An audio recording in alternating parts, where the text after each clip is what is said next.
Hey, how's it going, guys and gals? Welcome back for this week's episode of the Insider Gaming News. How you guys all doing today? What is going on? I'm joined with my hosts, White Llama and Captain Tutu. Sorry, I forgot to pot up a chat out, and I'm sitting there like, what am I doing with my life with this? Yeah, we got a good chunk of news this week. Some stuff that actually we're gonna be able to show some cool videos on. A lot of the stuff is really kind of like the plan for like the fall stuff that's coming out, and a lot of cool stuff that's coming in terms of operators. Oh, the IN news with that IN with that host. I was like, I forgot there was sound on that one. I was like, wait a minute, it caught me off guard for a second. Cause it's like the YouTubers run like sound. I don't know if you guys know that one. But let's dig right into it. So, one of the things we've been trying to do is kind of like, what have we been playing this week? Like, what's the cool stuff you guys have been touching this week? Well, I've been in my mid playthrough of Octopath Traveler. Absolutely fantastic for the Switch. I need to get that still. Yeah, it is beautiful. Yeah, I mean, it is wonderful. Just started We Happy Few a few days ago. Yeah, I never played it when it was in alpha and early access and all that. But I'm really enjoying that. It has a BioShock kind of feel to it, so I totally dig that. Then last night I started Death's Gambit, and if you're a Dark Souls fan, it's an absolute must to play. It is absolutely fantastic. Nice, dude. Like We Happy Few, I really loved it when it was out. The problem I had with it at the time was lack of content, but I hear that's really fixed now. Oh yeah, there's so much to do, and there's so many side quests. So the main story is fantastic. A lot of exploration. I barely feel like I've scratched the surface, and I think I'm about 15 hours into the game. Oh, so, wow, yeah. There's a lot to do. Nice. Is it still locked off, like where you get this? You have to unlock certain sections of the city when you go through certain quests or missions? Everything is open. However, I mean, until you level up a bit, you're not going to want to go to some of the later areas because you're going to get absolutely annihilated. So there's levels now. Okay, so yeah, that's totally new then. Yeah, there's a skill tree that you can get. Like for example, they have, not to spoil anything, but they have this one city where if you walk out during nighttime, the cops will all come after you because you're not supposed to be out past curfew. But in the skill tree, there's actually a thing that says you can walk out at night, and so it's different things like that where you can level up through the skill tree, and that'll allow you easier access to different areas. But you can access the whole map right from the beginning. Okay. Well, that's pretty cool. That's definitely changes it up quite a bit from what I played last. So that's cool to hear. I definitely have to step back to that, I think, at some point here soon. Like, I would totally want to like dig deep into that again. It was so fun. Hey, it's great. Captain, what about you? What's been your big passion this week? It's just Monster Hunter. I've been getting super sucked into that game. It's so fun. I feel like this is a really quiet end of the summer, so I've been playing a lot of that. And next week I plan on going back to like a lot of stuff I missed, like Detroit Become Human, and even like I missed Horizon. I never played Horizon Zero Dawn. I want to go back and play Oh, that. Yeah, I'm doing myself a disservice not playing that. But Well, man, I prepare yourself for Detroit for sure. I mean, like yeah, that's a game you have to play through at least twice on stream, I think, because there's just so mhm. much that's going on, and then like later game, there's so many decisions you could make and so many paths you can take that it's like it's scary, like how many times you could probably play that game through just to try to get some of that stuff. I had an awesome time where I basically turned one of the characters into a massive supervillain, and every decision I made, I did it as though I was a massive supervillain. And That's awesome. oh man, Yeah, the storyline there was great. I've heard that too. Like I tried to go the good route where I was trying to save androids and liberate them, and then like I heard there's like a batshit crazy route where basically you could just go ham on everything, Yep, and it and just that's turns how like I did my first super play. bad. Yep. So I think I have to do two more playthroughs. One to kind of fix some of the decisions I made on my first good playthrough, and then a second one, another one just to do the bad like fuck everything playthrough. Got to go with the anarchy. It's fantastic. Oh, I know. And I finally got into dig into a little bit of Monster Hunter myself, and I've only gotten to play like I think one like the tutorial stuff, and then like the one mission right after that. So I'm trying to like get that sorted too. But man, like talking about Monster Hunter, we got a little bit of news that was actually here about Monster Hunter, and it was funny because it was something I actually noticed when Captain was playing it the other day, where yeah, Steam notifications are like insane during playing Monster Hunter. Your friends are just getting blasted with nonstop notifications every time they change a zone or go out to go fight a monster and everything. It is just fucking horrible. And I was wondering, I was like, were you like? I actually had to go into your stream and look because I saw you streaming, and I was like, is he yeah. just change? Is he going in and out of the game that much, or is it just like broken? And then I looked, and I'm watching, and he's in the game just doing normal stuff, and it just keeps coming up, like every like 10, 15, 20 seconds. I'm like, dang man. The good thing about that is it brought a lot of my Steam friends into my streams to figure out what the hell was going on. They brought you for the same thing. Yeah. But yeah, it's really weird. I'm shocked they haven't put out a fix for that. Like, there's a bunch of things that need fixing for the game, especially the like the servers and whatnot. The game is still fun, of course, but Capcom's been really slow with this update. I don't know what the hell's going I on. noticed that yeah, like since release, there's only been maybe two small little patches, but they didn't fix the issues that people need to be fixed or see fixed or whatever. But they haven't Yeah. been anything crazy, so I'm kind of wondering what they're gonna do with that. This next one was actually kind of an interesting thing that kind of happened this week, and a lot of it was really happening with the bigger partners, especially people that have been around Twitch a long time. Um, there's apparently a glitch in Twitch where they exposed tons of streamers' private messages in their message box, their old message box, which they've archived now. Like it's like a old feature that they're phasing out, but they're giving people the ability to go and download those archives. But the problem is it exposed like tons of people's messages to other people. Like for example, the one of the people I saw that I directly follow anyway is Elspeth Eastman. She got spammed with a bunch of people's messages, and also her messages got out to like probably like 30 of her friends. So she was really, I mean, there was nothing sensitive in it, thankfully, but she was like, well, I mean, it was like my old AIM instant messenger like ID Yeah. and some like some random stuff that stuff that doesn't exist anymore. But she's like, it's kind of worrisome. She's like, Twitch, what's going on here, buddy? What's going on? I mean, not that it matters for some of this stuff, but it could be sensitive for other people. Right. So Yeah, that's scary. I checked, and thankfully my messages weren't used or whatever, because they had this little portal site that you could click and see if your messages were dispersed to the masses.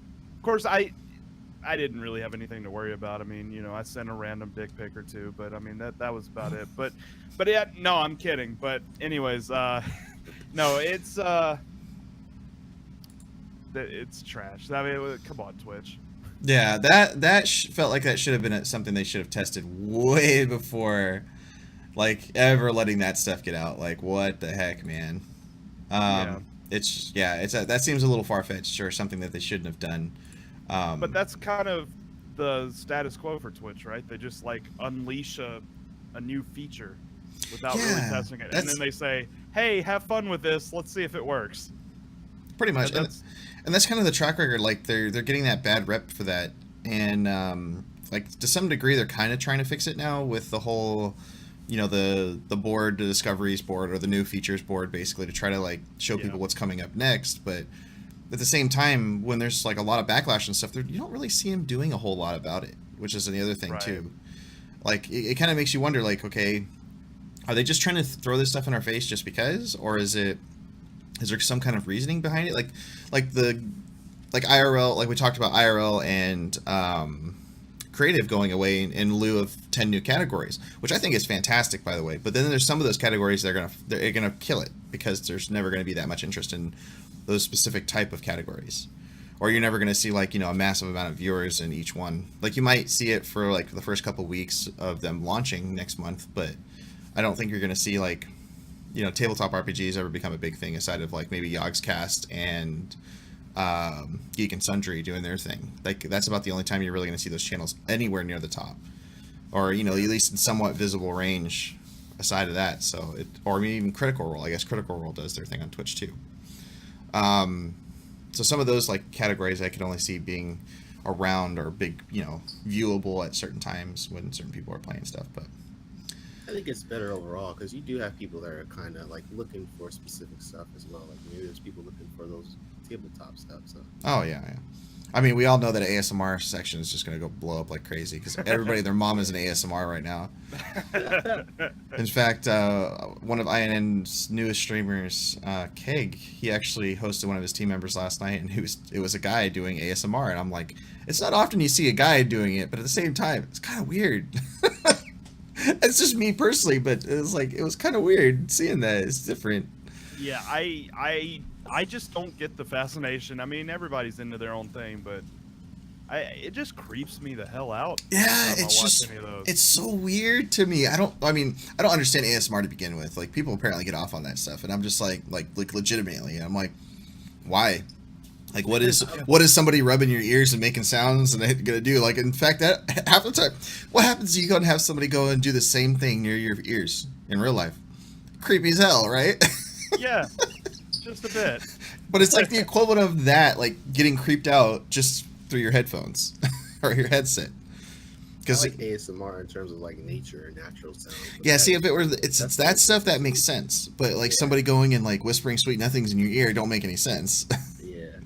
So that's all just like, oh man, I don't know about that one. So continuing on. So we saw some interesting thing from Valve this week. They're launching kind of like their, I guess their own streaming website service, Steam.tv, which apparently launched itself, then unlaunched itself, and now it's somewhat working again for the Dota Invitational. And I was kind of like, what the hell is this? Yeah, it just didn't make any sense. I don't know. I'm trying to see if it's up right now. It doesn't look like it actually. Is this really their own service, or is this the thing that they've been doing where they like take kind of videos off of like Twitch and stuff? No, like yeah. So I thought it was that at first because I was like, that seems familiar because they've been taking stuff off Twitch now for like the last 2 months, 3 months, and then no, I get it was actually like a straight legit service that they were trying to launch. But yeah, it looks like it's actually back down again. They don't have even the example page up anymore. But they could be an interesting player in the whole streaming service thing, though. They could, yeah. Because, I mean, if they make it to where it runs straight from the Steam client and you can just go by a certain game, kind of like you can do on Twitch, and then immediately just see the pop-outs of, like, all the different streamers that are streaming, it could be interesting. It's going to be hard to overtake Twitch in the near future, but...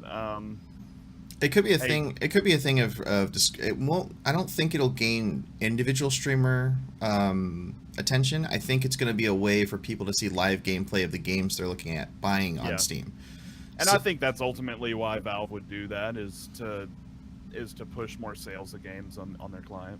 I mean, I don't think it's going to ever be a super dedicated streaming service, but it's definitely a way to advertise the games that. People may not have heard of. Maybe, I mean, it will really help indie developers. So, I mean, that'll be really nice. Oh, yeah. Oh, yeah, for sure. I think there's definitely some cool stuff to be said about, like, how streaming is definitely becoming such a mainstay. Like, in fact, like, myself and Matterall, one of the other senior staff in Imperium News, were talking about this yesterday, and how like the mediums are like taking like a giant shift in everything. Reppy Repsy, thank you so much for the birthday wish, man. I appreciate it. How like the mediums, like we were talking about, how like the mediums are really kind of like shifting and molding, but it's kind of like a weird hybrid. Like some people really still do like the article aspect of reading something on a website, which is really cool. But at the same time, there's so many more people that want to be like full on interacted with a stream or a streamer, and how content creation is really becoming this big thing. Like, I mean, obviously a lot of it started with YouTube, really kind of first with all the videos and kind of doing it at your own pace and stuff like that. But now you have people that are actually like making time, and coming to people's streams just because they want to hang out with that person, because it's a live interaction. It's like, you know, you going to go hang out with your friend, but man, you're doing it in the comfort of your own home, just being able to chat, you know, do your thing, even play games with them. And it's kind of like this weird segregation, I guess, in how all this is going. So it's interesting, like to see what they're gonna, how all that's gonna change. You know, it's kind of a little on down the rabbit hole of this topic, but definitely something to be said about how mediums are shifting. For sure. So this one I was kind of happy to talk about, because so we're going on to our next topic of Call of Duty Black Ops 4 beta. So last weekend we had the open beta for all platforms, and Treyarch is saying, what did we learn about the Black Ops 4 beta? Well, body armor was the most controversial. And in my mind, I was like, no shit. That was we were talking about this last weekend, and we are like, that's our number one complaint with this game, is fucking body armor. If you didn't have an armor-piercing gun, you would guarantee lose a one-on-one gunfight with that person. Like, you were destined to lose that battle. Even if you hit him from behind, he could still have enough armor to turn around and plug you before you could even do anything to him. It was bullshit. Yeah. And you really had to like forcefully make that decision to have armor. You had to hurry up and unlock armor-piercing bullets on most guns to begin with, and if it didn't have it, you weren't using it because of that reason. Because so many people were abusing it, and you had teams, like full-on teams, like me and Captain experienced a couple times, where they were like full-on teams using body armor, and I'm like, Jesus, dude, come on. And we lost that game by like a lot because of it. Yeah. And yeah, it was just like we had to 2-on-1 and travel on a pack just to be able to kill anybody at one point. I mean, like a couple of us had armor-piercing bullets with some of the guns, but some of the guns were just so bad with it to begin with that it didn't seem like it. So it was definitely throwing off the balance quite a bit, especially if you had teams working together. So yeah, if you guys want to see some of the feedback here in the PC Gamer article, man, there was just so much that was going on here. I feel like armor in a Call of Duty game is kind of weird, but I guess it makes sense as it's like health bars now and stuff. Yeah, well, I mean, they had the health bars kind of before, and then, yeah, and a lot of it is, it's kind of weird. I like a lot of the changes they made in terms of the guns having a health bar, being able to actually like actively track how much health you actually have, versus before it was just a little red line outline of your camera, and based on that you could tell how low on health you were. And then now that they have like the instant med kits, basically the little stim pack things you could have, and you could heal yourself up almost right away. And that is also a really cool feature. But the armor just kind of threw that whole thing on the wayside. Yeah. I mean, I definitely think you should be able to do it, but I think there's got to be some kind of balance for it, or it should just be removed. Like if it was just removed and everybody was on a level playing field in that term, that's fine. But say if that was like, you know, like a 2-perk slot or something really hard to use in terms of your loadout, then that would make a lot more sense than just having it as a one item little thing you just plink in there and everybody will, you know, it was literally between that and the stim pack. And people would either use armor or a stim pack, because the other ones weren't really useful, especially if the other team had one of the two of the other items. So you have a great point there in that it should probably even take up more space. I feel like I'd like that a lot. Yeah, like have it be like a two slot thing, so they can't really. Yeah. They have to shoehorn it and give up something else just to be able to use that kind of perk. It's still, even on that end, it still should be reduced quite a bit though, because it's still uneven as hell. Like even if they took up 2 slots or 3 slots for that loadout, because it's just still, it comes on a scenario where you can more than likely especially without armor piercing bullets, you could take on 2 people and still probably survive if you're good enough.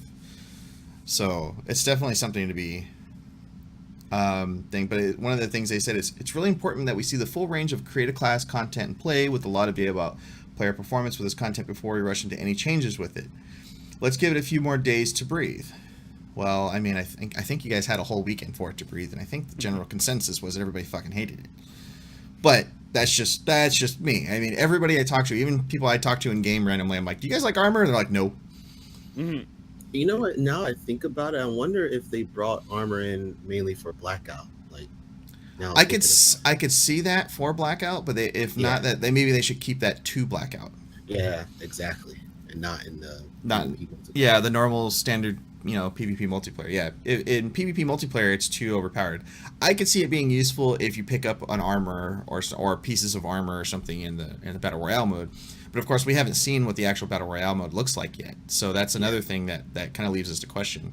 Maybe that's why they're hesitant on changing anything, because it probably ties into all of that too. So that's probably another risk of removing it there. But at the same time, I mean, if you're segregating your modes to begin with, I think it would be pretty easy, or I would hope it would be pretty easy to deal with that kind of thing. But maybe that's just me. So we got some cool announcements coming that's in gaming this next couple weeks and next few months. We've actually got some cool videos to show you from a few of these topics. One of them, we've got Vermintide 2, which is actually a personal favorite of mine. I absolutely love this game. It's so much fun. Like, it's a good hack and slash game that you get in, play as one of the cool 4 classes, go in there, wreck some chaos, wreck some ratmen, and or Skaven, I should say. Sorry, Skaven, the rat-looking men. And they got a cool DLC content coming out called Shadows over Bogenhofen. But yeah, so that should be interesting.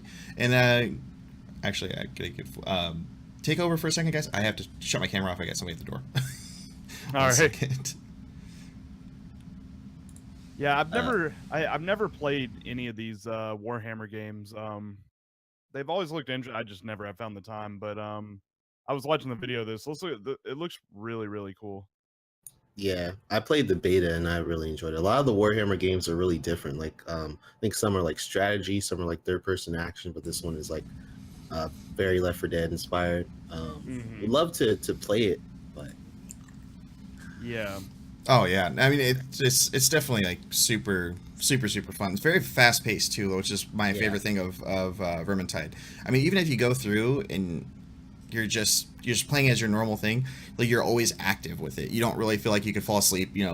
Feel like you're doing the grind, kind of like Diablo. Like Diablo, I could fall asleep on. It's just so goddamn boring and slow for me. Like, in fact, when I first got it, I was so excited. I got the collector's edition and everything. I'm like, yeah, Diablo, nostalgia from my teenage years. And yeah, I got into it. I'm like, I couldn't even pass level 18. I was like, this was a waste of my money. I'm sorry. At least just for me. What you're saying is you're not excited about Diablo 3 on the Switch. I don't think that would help me much personally. I know a lot of people are excited about it, and it's a great game for a lot of people. Like, I know people that can play it for days straight and still have no problem. But for me, it's like it's a top down, and I don't know if I could. It's just maybe it's the change in my I guess my likes since I was younger. Like, I used to love the Baldur's Gate games, and I had stuff like that, and it was really fun. But like, my God, I don't know if I could do it again. I think it's just like one of those chill games that you just want to, you don't want to really have to worry about too much, and you just want to pop in and play something maybe with some friends or something like that. And oh, like yeah, that's where it thrives though, is with friends. Like, if you're doing it by yourself, it's kind of slow, but if you're playing with friends, you guys are chatting, you're doing your thing, like, it's way better in that regard. So that's definitely cool. The next one that's coming up is actually one I'm personally excited for. Is They Are Billions is adding giants in a new difficulty mode, which is crazy. I'm super excited about this one just because, like, They Are Billions. I don't know if Llama, if you've played it. I think it's a game you might want to play at some point. It's not yet. I own it. I haven't played it yet. It's really fun, but hard to the point where, like, I have to beat this the next time I play it. And, like, you learn the little quirks of things that you can do better each time. But the procedurally generated stuff is just amazing. Diablo 3 is fun, but it needs to better endgame. Yeah, I definitely agree with that too. Like, it definitely does need a little bit more. Like, it needs something to be a little bit more fulfilling, I guess, towards the end. At least something that you feel like you've done work on, aside of just getting like, oh, I've got this new great staff. It's a little better than my last one. You know, that's kind of the thing with it. So some of the cool stuff we got coming up is Battlefield 5 at Gamescom briefly shows some of the BR mode. And we're actually going to show a trailer of this one, but I was actually pretty excited to see how they're going with this, and it actually looks pretty cool. But I mean, one of the things that Llama and Captain and myself were talking about just before the show started is how we're not sure why Battlefield went to two post-era times, like, or time periods, because like most of their other games always went back one and then they came back to modern time or a future time even. But this one is like it went World War I and it kind of just went ahead a little bit by 20 or 30 years, and then started another one. I'm like, okay, cool. Tech's a little bit better, tanks are a little bit better, planes are a little bit better, guns and weapons are a little bit better. But like, what are we getting out of this? It's a slightly updated version of Battlefield 1. But we were talking about how Battlefield 1 definitely is not played as much as Battlefield 4 is, I don't think. So that's definitely like its own thing there too. If you guys want to check out the article on some of this too, we're going to show here a video right now. Peggy 16.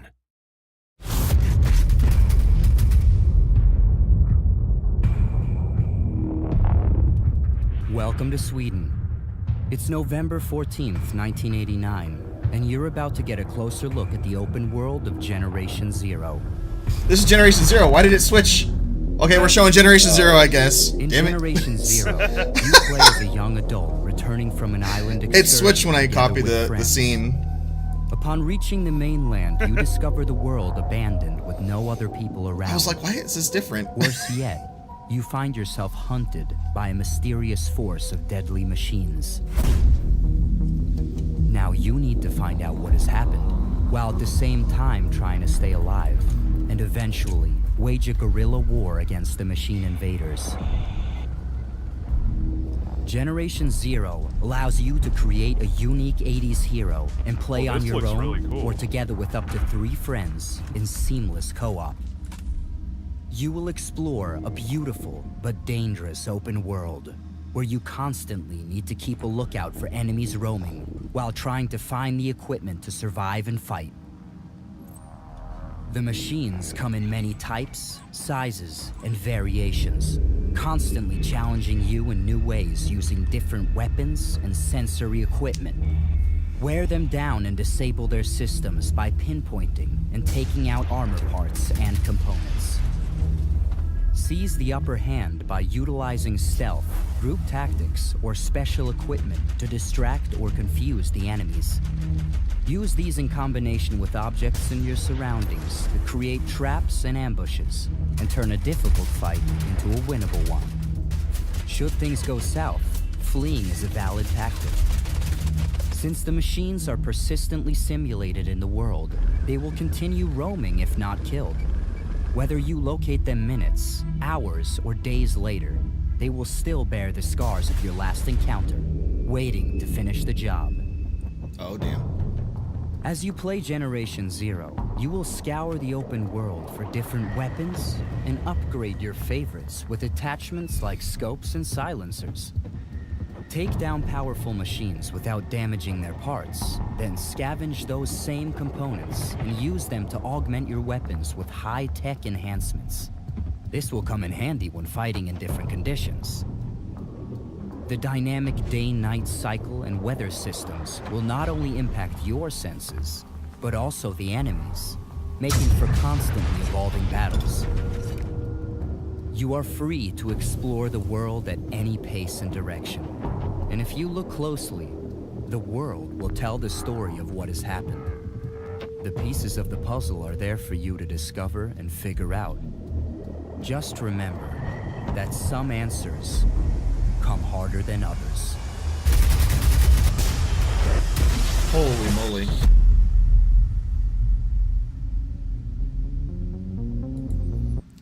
So, like, I was a little skeptical at first when I first saw this, and then, like, I didn't see the end to that, and I'm like, okay, so what a lot of the survival games, at least I have a problem with, in general. First off, sorry about the technical mess up. I'm not showing the Battlefield 1. I fixed that. You showed something better anyway. Oh yeah. I mean, it ended up Yeah. showing something better, but it basically gives you a co-op survival where you're not fighting other players. You're fighting against the environment and the robots and stuff like that, which actually appeals to me a hell of a lot more than like Me your too. Oh normal my standard God. survival game. Yeah, Castle. That's what I was thinking too. It seemed a lot like first-person Horizon Zero Dawn with guns. Yeah. Basically, yeah, like in modern age. Yeah. With modern age stuff. So that was really interesting. But yeah, no, dude, that actually looks a lot interesting. Plus, the cool thing about this one is it's actually made from I think this is the one from THQ Nordic, right? Yeah. THQ Nordic did this one. So like THQ Nordic has been like rocking it this last like week, man. Like first off they announced this, and then they announced the fact that they're getting they just bought their parent company, Koch Media, bought Time Splitters and Second Sight, and they're also rebooting them, which like to me was a huge deal. Like, come on, Time Splitters! I played the shit out of Time Splitters when I was younger, and it was just so good because it was like a good, a GoldenEye, ridiculous GoldenEye, basically, is what it turned out to be. And it was also one of the first games that really brought in like your own level designer in the game, which at that time wasn't really a thing on Xbox, the original Xbox and PlayStation 1 and 2. But going back to the Battlefield 5, I think I fixed that. So let's show the Battlefield 5 trailer here. Back! This way! Attack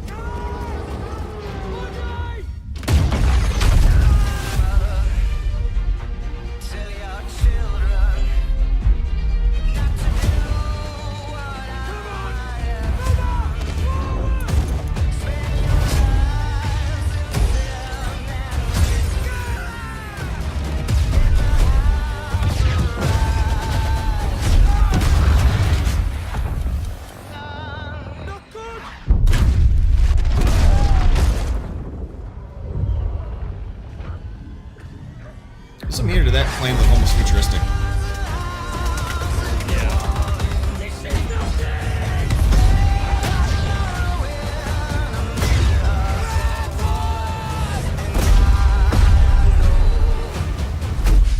A kite's incoming!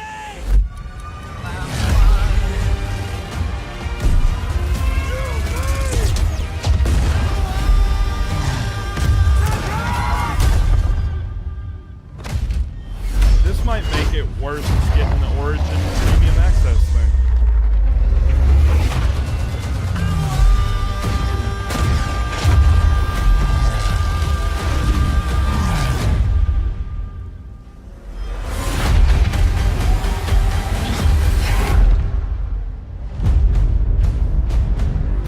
Now, the thing I'm trying to figure out from this trailer. Oh, okay, like maybe this is it.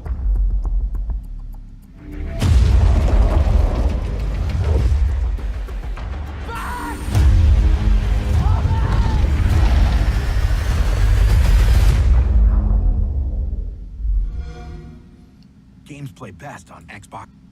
So like, maybe that was the battle royale there at the end, and I was like, "Where's the battle royale part of it?" I'm like, Yeah, that has to be it.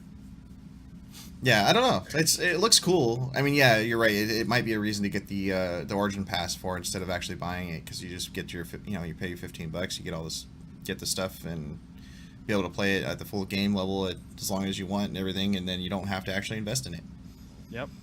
It just looks so samey to me personally. Like I could put that like side by side, like a history buff, of course, could put that side by side with like Battlefield 1 and probably notice the differences. But me, I definitely sure could not. I feel like it's coming out at like one of the worst times. Like it's squeezed like right between Call of Duty and Red Dead. And we were even talking about, I put an article, well, I guess we could transition to that one, but like how pre-order sales are really weak for Battlefield 5, and analysts are blaming that on the fact that it is squeezed in the middle between those two juggernauts. Yeah, and it seems like that's one of the things that EA has gotten really bad with recently for some reason. Like, I mean, they did the exact same thing with Titanfall, where it came out between Battlefield 1 and Call of Duty, and it tanked because of it. And I'm like, but it'd be kind of odd too for Battlefield, like the next flagship Battlefield, to go and also do pretty bad because of that too, just because they picked a bad time to do it when it's in the prime of everything else. I would probably personally, after their closed alpha or something, I would use something in that as an excuse to change the date to like the next month or something, or a couple weeks away from these juggernauts, the other juggernauts of, you know, gaming and stuff. They don't really, I don't feel like they have to feel like they compete with Call of Duty to actually make it with it. So that's another thing for me. I don't think it's so different of a game in terms of a shooter that they can definitely play that on their franchise more so than trying to compete with Call of Duty. That's another thing too. Like so many of these AAA games, like they come out in the fall, and like now there's like so many other seasons and other times where you can come out and probably even do better. Like if it came out like even like early next year, for example, I feel like it would do so much better. Oh, by far. In between these two games. In fact, yeah, if they push that out to like, hell, they could even push it out to January or even February and probably do twice as good because it's away from all the big juggernauts of gaming right now. Like, I mean, this fall we've been saying it for a while now, but this fall is just so loaded with stuff that it's insane. Like, I don't even know how I'm going to keep up personally. There's like, I think there's a total of like 16 games or something that I want that are coming out in the next 3 months that I'm just like, what the fuck am I going to do with all this? I don't have enough like physical time to do it. Yeah. I mean, it is weird, like saying this too, because Battlefield is a juggernaut within itself. But I think the fact that it is in between Call of Duty, Red Dead, and then this looks so similar to Battlefield 1, like kind of hurts it. Yeah, exactly. So some of the other cool stuff that's coming out too, which is actually kind of interesting, and I didn't get a chance to read it as much through this. So there was the latest event apparently turned PUBG into like its early access period where it had a bunch of kind of similar stuff, I guess, so to speak. So I guess they call it the Early Access Memories event. 4 squads drop in air and go about with level 3 helmets and spawn with world crates that contain a Tommy gun and a Kar 98, which were... The Tommy gun wasn't in at the time, but it was just like the UMP and the Kar 98. Like there's only like a handful of guns when you first went into it. And I haven't got to play this yet. Usually I try the events at least once for a round or two and just to see what happens, but I haven't done this one yet. And they also included a bunch of new bug fixes in part of their fixed PUBG campaign, which is still ongoing. And I don't think they're going to be complete with the main part of the campaign until end of October, at least for the current roadmap shows.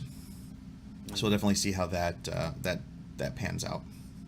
One of the other cool things is 343 confirms that Halo Infinite is definitely Halo 6 and not a spin-off or prequel. Like that had to be said personally, but you know, if they go and name it something else, they're like, oh well, is it a spin-off? Kind of like ODST and God, what was the other one? I don't remember off the top of my head. Reach, yeah, Reach and ODST. Like those were connected games, but it was definitely not like mainline. But you know, they're saying Halo Infinite is going to be basically Halo 6. They're just kind of getting away from the numbers because you know. It's kind of like the Saw movies. You don't keep going with the numbering. You shouldn't keep numbers going with the numbering. Confusing because I was listening to this podcast. They were talking about how like Final Fantasy, they're at 15 now, and it's like it's so hard to keep up. Yeah, and then two of them being MMOs too, so it's like you're not sure if you're gonna play a story-based game or you're gonna jump into an MMO and be like, oh shit, well here goes 6 months of my life. I didn't get to actually get the download for this one either. Well, we'll have to get this one afterwards. It's fine. We've got the Dying Light 2. Choices are going to form the ultimate vision for the open world and how you play the game, which is going to be kind of cool. We saw a lot of this during the E3, the show off on E3 during E3, and man, like how your decisions will change. Like big decisions, like how you affect the water supply, for example, will change how the whole city operates, or letting crime people into power is going to change how you play the game and how the world evolves around you. And they kind of dig more into this in this article, and man, it just looks so cool. I'm so excited for Dying Light 2. Fantastic. Yeah, I think same here. This is the one that comes out I think next year, right? It's not in this fall. Yeah, I believe so.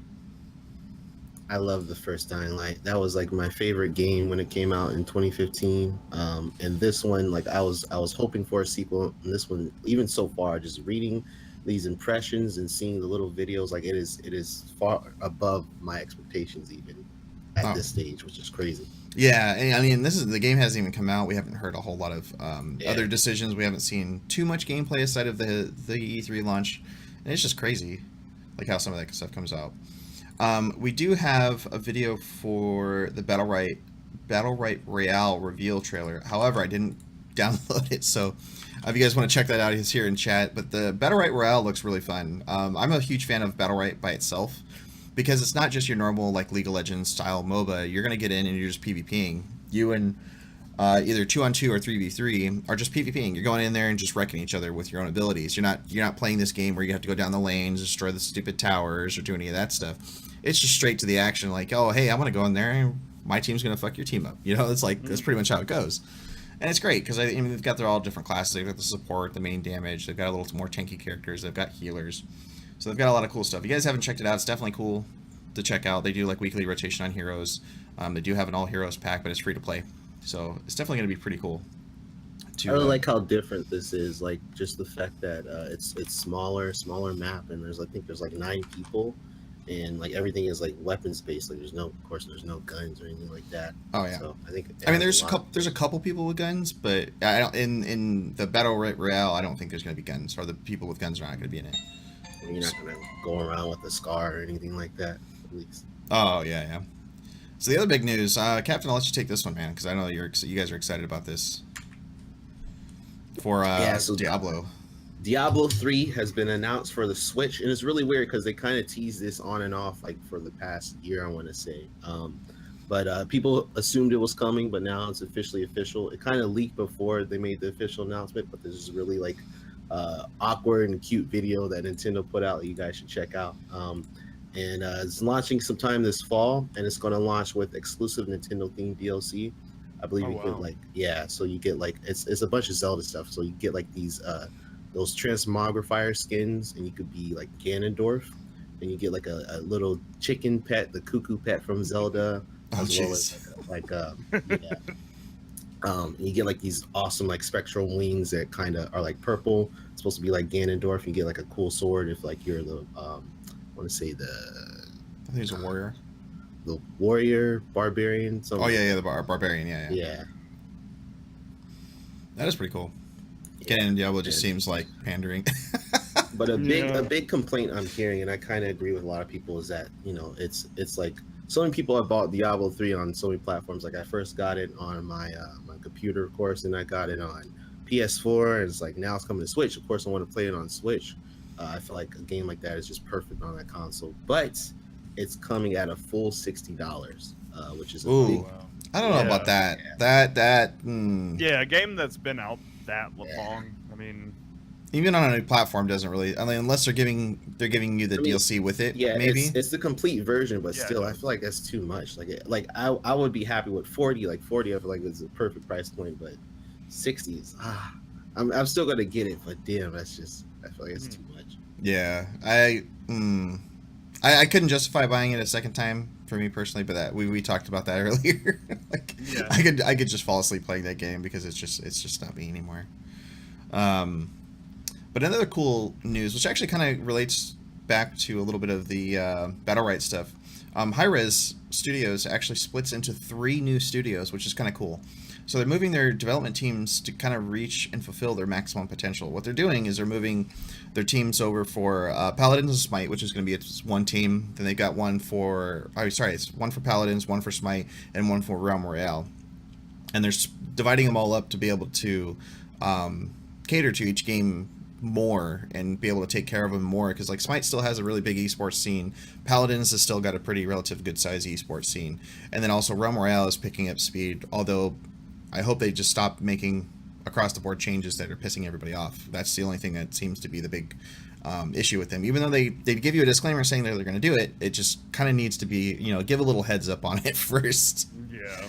Let people soak it in a little bit and then do it, or put it on the PTR or something and let people try it and before they merge it in. So that's also its own thing.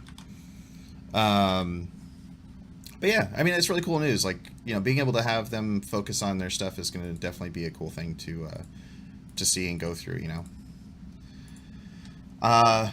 This one actually I thought was funny because we've hammered on this topic quite a few times with Sony not giving up their crossplay.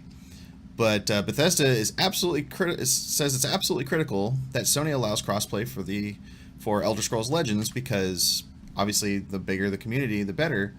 But Sony's really got to be able to do it. And Elder Scrolls Legends, I'm really excited to see what they do with it because they're supposed to be coming out with their whole new look and feel here pretty soon, sometime this fall, where they're basically revamping the entire game. They're redoing they're doing a graphics overhaul. They're doing new card looks. They're giving just the game a whole new look and feel. And we haven't seen any previews or anything of that yet, but that's definitely going to be pretty cool to see. But since Elder Scrolls Legends is also going to be put on both consoles the time that the new update comes out, that's where this kind of comes in, and they really want them to allow crossplay. I mean, this is a card game. Like, Yeah. the most successful card games right now all allow crossplay.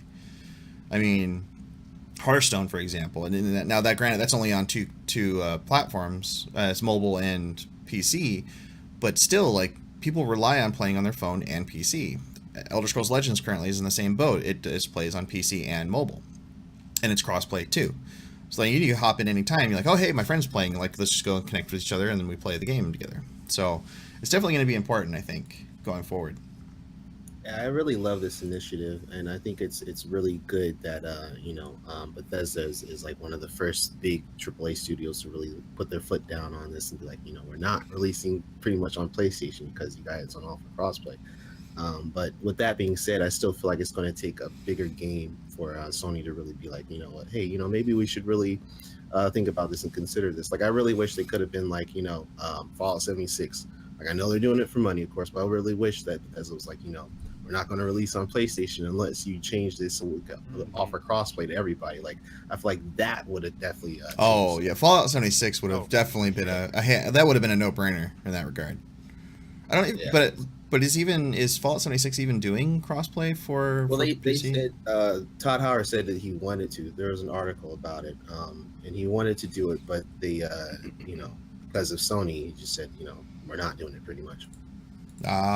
So yeah, that definitely, it still comes down to them not doing it, and they really got to get rid of this whole fucking greed. It basically comes down to money greed. They're like, oh well, if we allow it crossplay, people could buy something on another platform that might be cheaper or might give money to another platform instead of us, and I don't think that's fair. No, you got the edge on the console market as it is. You've already got more users by volume. Like, I mean, you're gonna make that money. People are gonna buy it on the system that they own. Exactly. I mean, most people do not own both an Xbox and a PlayStation and a Switch and have a gaming PC. They're going to buy the game on whatever console they already own, and they're not just going to be like, well, I'm going to buy a Xbox now just to play this one game. I mean, yeah, they're not going to go. They're not going to go and do that just because. Oh well, fuck Sony and their thing. Well, people are going to start saying that if they don't start doing crossplay for a lot of these games. Like, they're going to like, oh hey, I want to play with my PC buddies, but my buddies only have PC or an Xbox, and I have a PlayStation. Now you're going to run into this problem because there's so many people that have PlayStations. You're going to start buying, like, Xbox sales are going to pick up because of this. And as soon as, like, a lot of these developers go and start putting their foot down and saying, hey, we're not releasing on Sony because they're not crossplay and everybody else is, now we're going to stay to our broad market of crossplay because that's what we want our audience to do. We want them to play together, not separately. And as soon as, like, developers, I think, really put their foot down on that, like, Bethesda doing this as a start is one thing, but I don't think they're doing it in the right way. If they had done it in the way of just saying, hey, we're making a broad statement, we're not doing this, and we're not releasing on this platform until you allow crossplay, and then they go and release on everybody else and have an initial launch date and they see how much money they lost on that game, then it's gonna, like, once they have a couple of instances of that, they're gonna give up on that, I think, pretty quick. Because exclusivity is like that thing that really Sony really prides on, especially in terms of new release games. So you think, like, what happens if Activision went back on their deal on Call of Duty and say, hey, we don't want to go and allow you to do our stuff first anymore. We're going to give it to Xbox because they're allowing crossplay. I'm like, that would be like a big thing. I mean, I'm sure there's contracts involved and all that other stuff going down that rabbit hole, but man, forget the money, do what people want, and they're going to end up losing more money if they did crossplay. As Bison said, it's so funny, even looking back at the beginning of this generation, like, you look back at Xbox and they were so, like, anti-consumer. They had the the always online thing, although that's kind of common now, but they had the the Connect, Force to Connect in there, and just their push was like a media center kind of thing, like kind of overlooking the games aspect, and Sony was like, games, and they were like, share our games and whatnot. Because I remember Xbox had like that whole thing where you couldn't share games with other people, and it's so funny No, that looking was at PlayStation that. that did that. Yeah, it's so Xbox funny allows looking at, sharing. well, no. At first they didn't. At first they were like, Oh, because remember Sony put out that video like, this is how you share your games, and even they though that's handed weird the because game I over. thinking back, I don't think that functionality actually exists though, does it? For No, it Sony? didn't. Because they got so much like flack for that, they took it out. So it's funny, it reversed in that sense because like Xbox allows you to do it. If you go and you give your account to your buddy, he has access to all your digital library, and you have access to the digital library, and you both can play at the same time, given that you have those accounts enabled. So it's kind of interesting. Yeah, that's what I was leading to. Like now, like looking at it now, like Xbox is so like pro-consumer, and like PlayStation is like really anti-consumer. And I feel like that might end up hurting the next generation, like as we're going into it. Yeah, crossplay definitely would be important for MMOs too. I definitely agree there. I don't think it's going to be a loss of money for them though. That's the problem. I don't think it really is because yeah, the stores will have their individual, connects to, the Xbox store or the PlayStation store and stuff like that. But if you look at the broad numbers, I mean, Xbox has still only sold what 48 or 52. I think it's up to 52 million or something consoles, and PlayStation's up to 86 or something like that, or 88 Yeah. as of recently.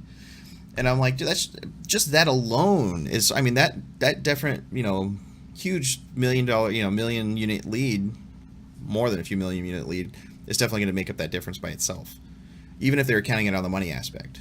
I mean, forget everything else. I mean, you can go to almost anybody and say, "Hey, do you have a PlayStation?" And they'll more than likely say, "Yeah."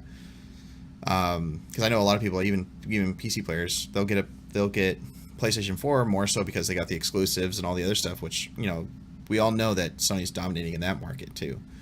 So it's definitely pretty interesting.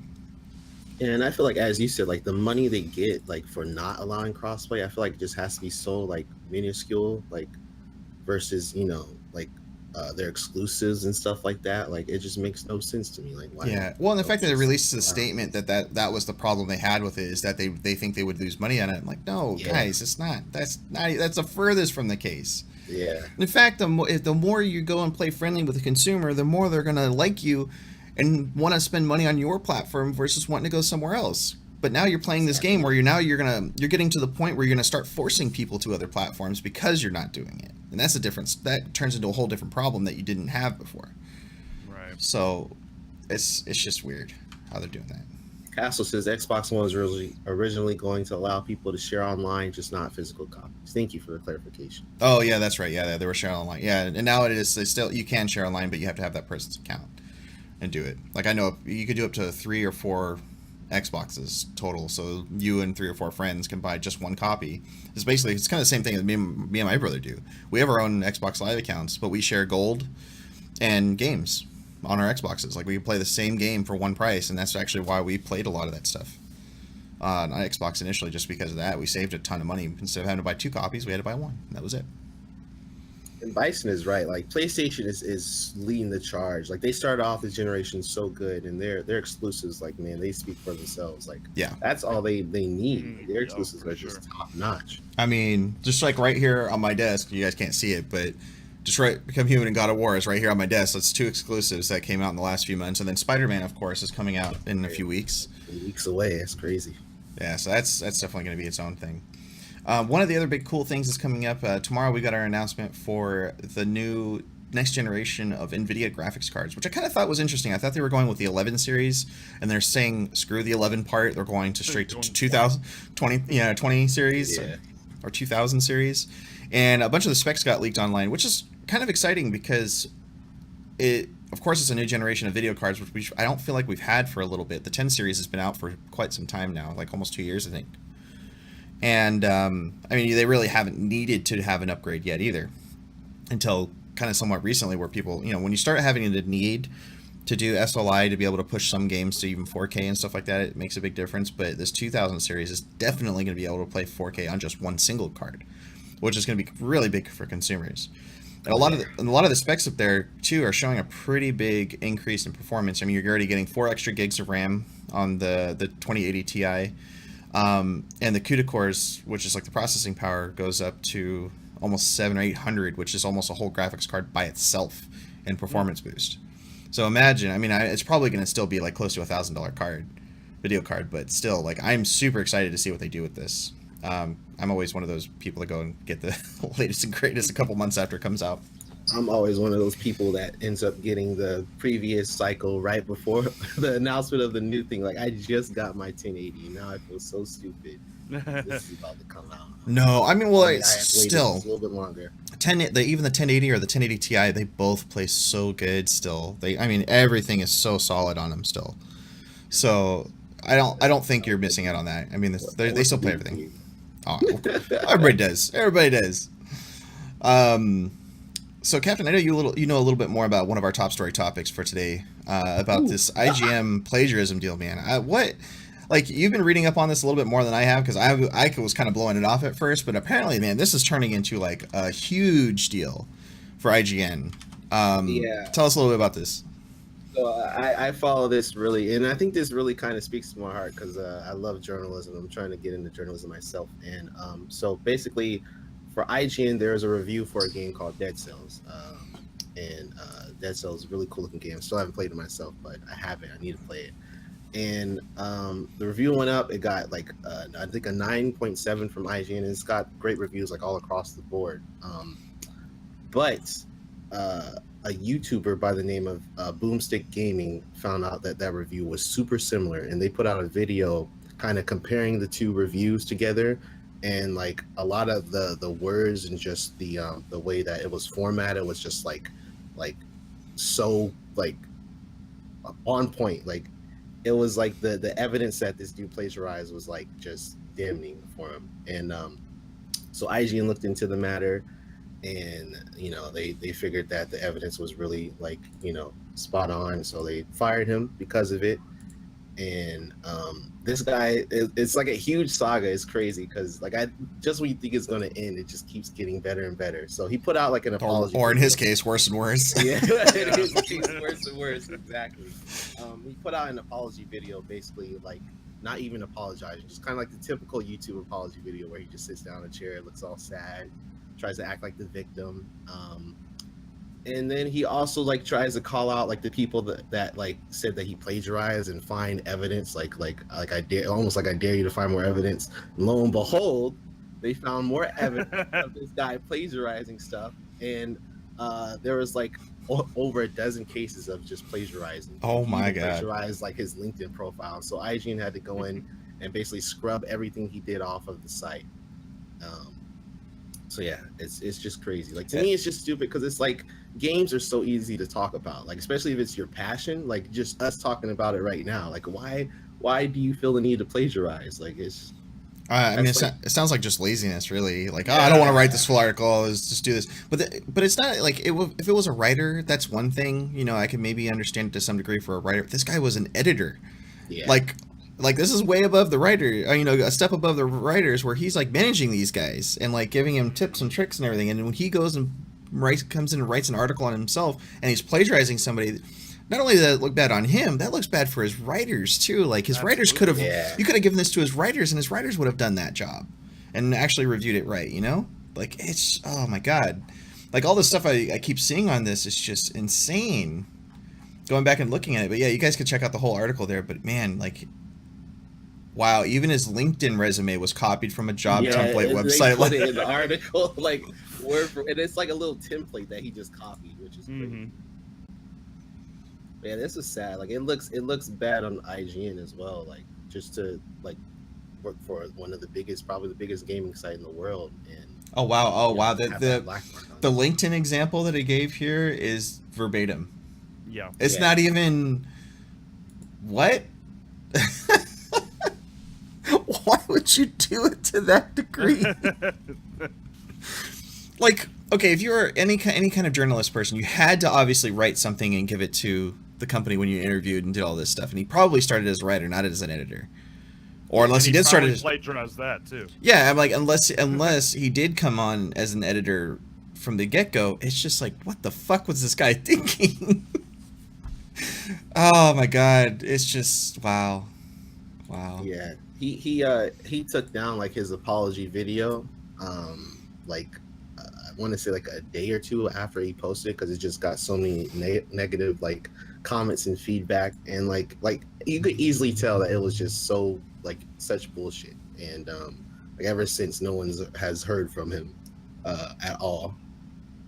I mean, he has to like let this blow over, or step out of the light, and maybe one day they'll forget. It'll take some time for plagiarism. Plagiarism, I feel like will stick with him forever and a day for this. But Yeah, oh my and god, especially like how many cases he like if he had just came out and just like admitted like guys, I'm sorry, like I plagiarized, like like the evidence is there, but he tries to act like the victim and say like this wasn't me, like like what nah, the man, this hell? wasn't my Like, fault. yeah, Like exactly. oh He'll my never God. have a writing job again. I mean, there's Definitely. no way. No. Yeah. No, not even the slightest. I I don't don't even know if think he'll there even is get another one. job in general, because who the hell wants to deal with plagiarism Yeah. on that degree? Now they'd have to go back and actually verify like all his stuff. Like what the fuck, man? And there was over a dozen cases of just plagiarism from this. And then, since he's an editor, you have to go over all of his subordinate stuff too. I mean, that calls into question: did anybody below him also have plagiarized material? Maybe not, but you have to go through everything with a fine-tooth comb and just see, because he was the editor there. So I mean, anything could have happened with that. Yeah, and IGN is like currently doing that too. Like there's so much stuff that they just have to go and scrub through. Like even now, if you look at some stuff, like you look up some of his stuff, it's just gone. It's crazy. Well, yeah, definitely not getting a whole lot there in that regards, anyway.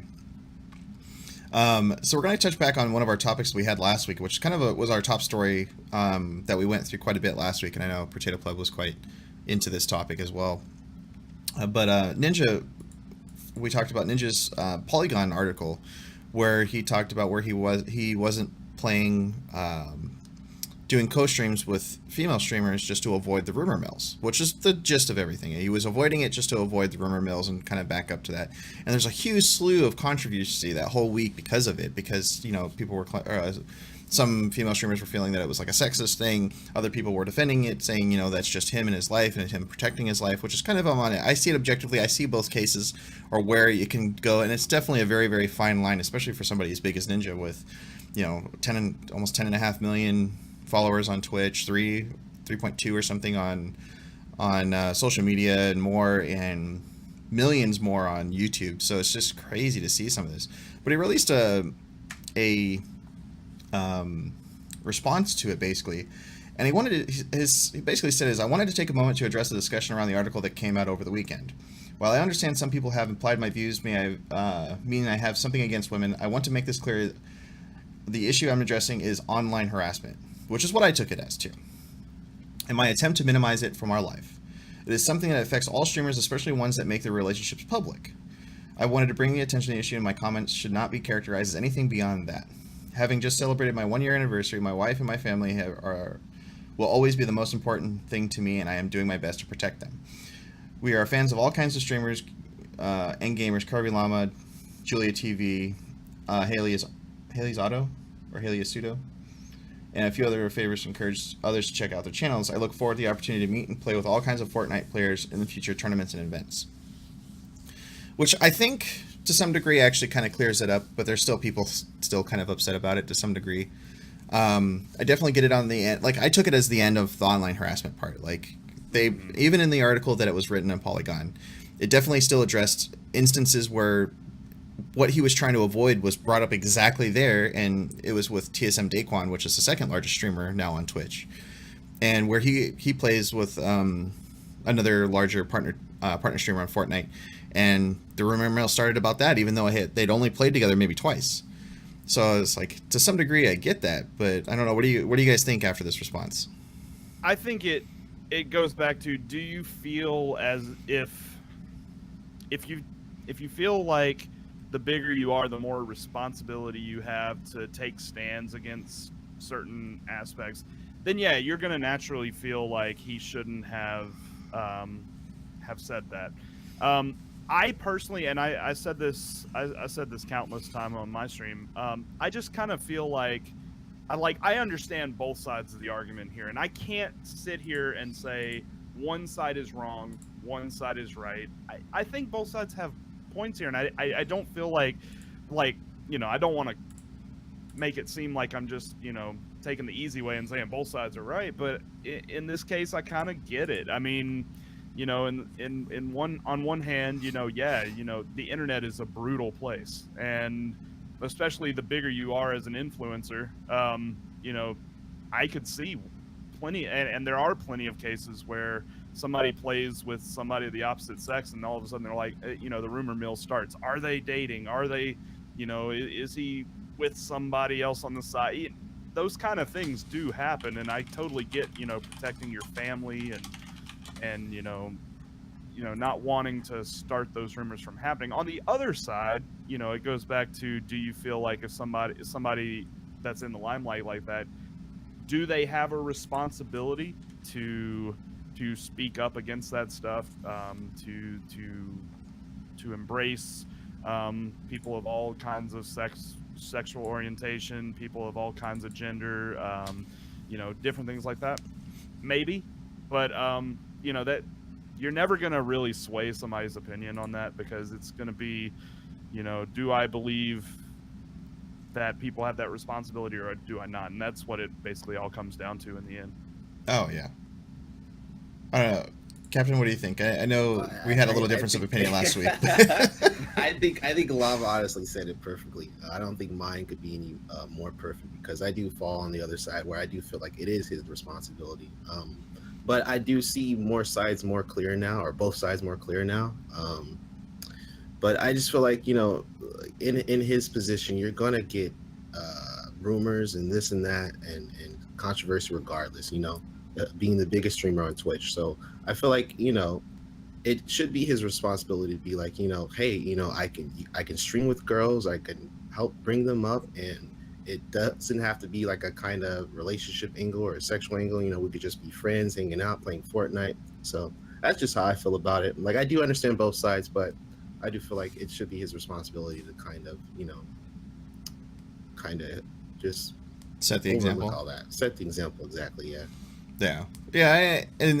Myth and Pokey. That's another one.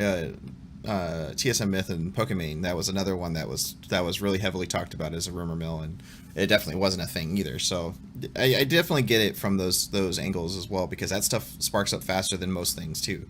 So, and I mean, that's scary too, especially when you're married, and like he said in his tweet, like he just celebrated their 1 year marriage anniversary after they'd been together quite some time, and the relationship has been public for a long time, as far as I remember anyway.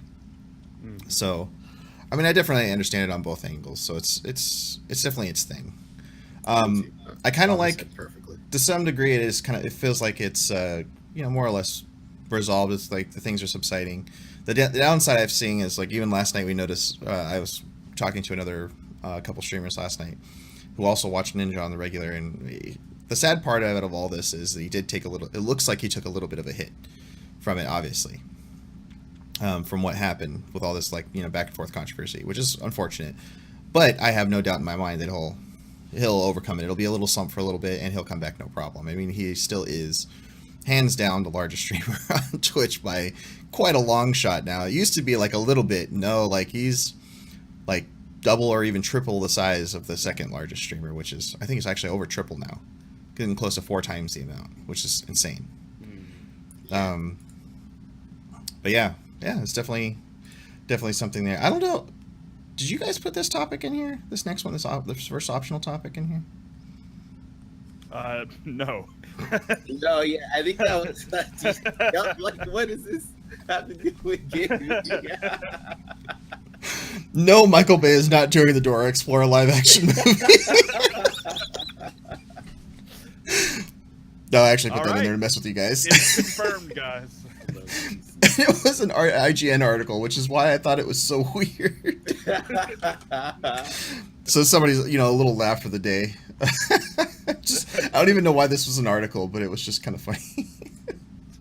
I saw this last night. I'm like, yes, I have to mess with somebody with this one.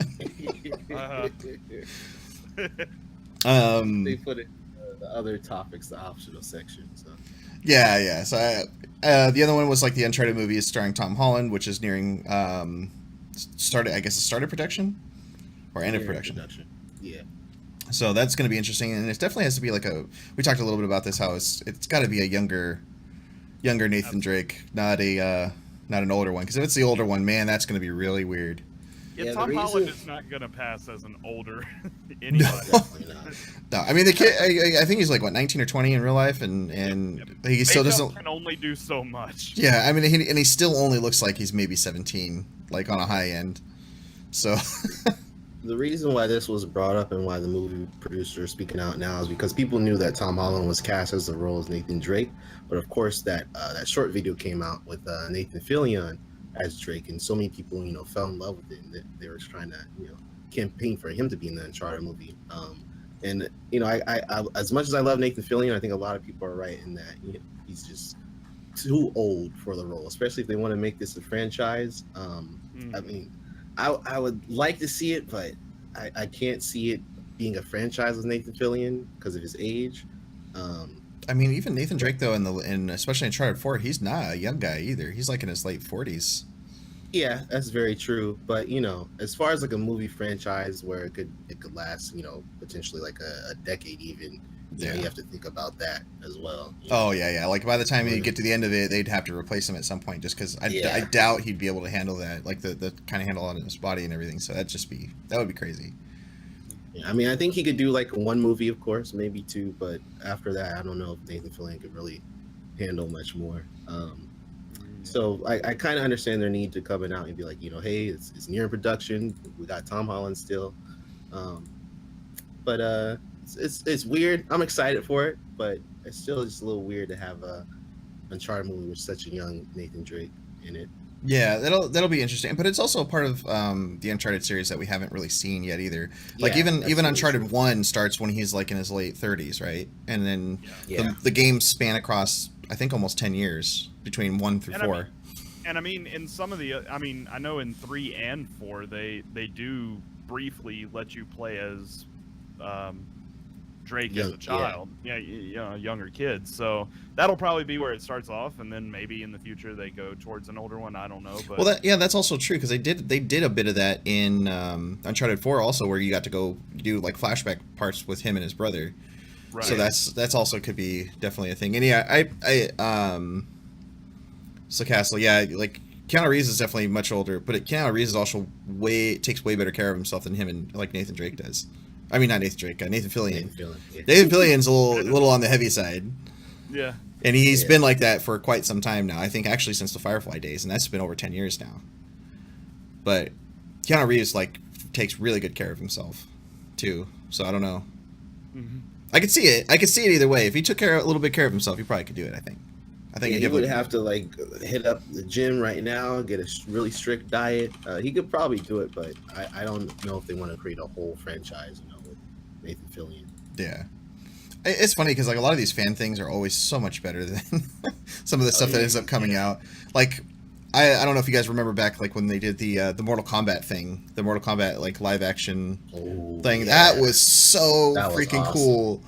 And the character, like the people they picked to do the fanfic or fanfic or whatever, it was so good. Like all the people were cast so perfectly. Yeah, and the director that did like those fan pictures, he was supposed to do like an actual movie, but it just kind of fell through as well. A lot of these video game movies end up falling through, sadly. Yeah, a lot of it is it's just there's so much story to tell, and you can't tell all that in that time, and then you end up butchering it, which ends up pissing people off, which turns it into a bad review and all that kind of stuff. And it always kind of falls into that trap every time because of it. Now, if they went and said, "Hey, we're going to cover this portion of the game," and we were pretty clear about it, instead of making people guess through the whole thing, maybe that might clear some of that stuff up. Of course, it still has to be good and it has to be depicted right, but it's to each their own on that. I watch too many movies. I mean, that's why I think games are going to fit so much better as TV series. I mean, we're seeing Halo becoming a series now. Mhm. Witcher 3, Assassin's Creed is getting a series, and we have the really cool Castlevania animated series. So I'm I think excited. the That's a couple future for more 2 months, and we get another big full season, yeah. like an eight episode season of that too. Can't That's gonna be wait, cool. Yeah. So that's definitely going to be really cool. I'm excited to see that. Yeah, no, that was legitimate. There is a Dora the Explorer apparently live action, and the joke was that Michael Bay was forced to confirm that he is not developing it. I don't know why that was a thing, because I guess they were making fun of him because he's a live action movie guy. Yeah. Mhm. I don't know. I would watch a Michael Bay Dora the Explorer movie. Oh though. hell yeah! That'd be I mean, so Wait, interesting. no, it's not. It's J.J. Abrams that does the lens flare thing, right? He's notorious Yeah. for lens flare, and then Michael Bay's big on the explosions. Yeah. Yeah. Oh god, that would be something to see, man. I would see it just on principle, just the fact that Michael Bay did it, just to see what the hell he did to it. Yeah. Oh. Anyway, but I think that's it for today, guys and gals. I definitely want to thank you all so much. If you guys haven't checked out the streamers that are here on FatB TV, definitely do so, and especially our hosts, White Llama Poo Poo and Captain Tutu. Oh, that's amazing. Happy birthday to Life Shifter here. Oh, definitely. Thank you so much. Yeah, I'm going out to do my birthday stuff here. We got people here waiting already to get out of here. Nice. Yeah. Um, Go ahead and enjoy. Yeah, thank you guys. And if you guys haven't checked it out, we are gonna sometime next weekend. We're gonna be doing a an affiliate sub button celebration stream here on FatB TV. We're gonna be getting some of the streamers together and play some games together, probably next weekend sometime. If you guys haven't checked that out, definitely do so. We do have our sub button live. Our emotes and sub badges should be live sometime this week, so definitely stay tuned for that if you guys haven't checked it out. That is definitely an option there for you guys and gals now if you guys want to support FatB TV and its growth. But yeah, I think that's it for today. And any last words, guys? Have a good one, everybody. Happy birthday. Thank you. Peace out, y'all. All right, we'll see you guys all next time and have a good Sunday. Until next week.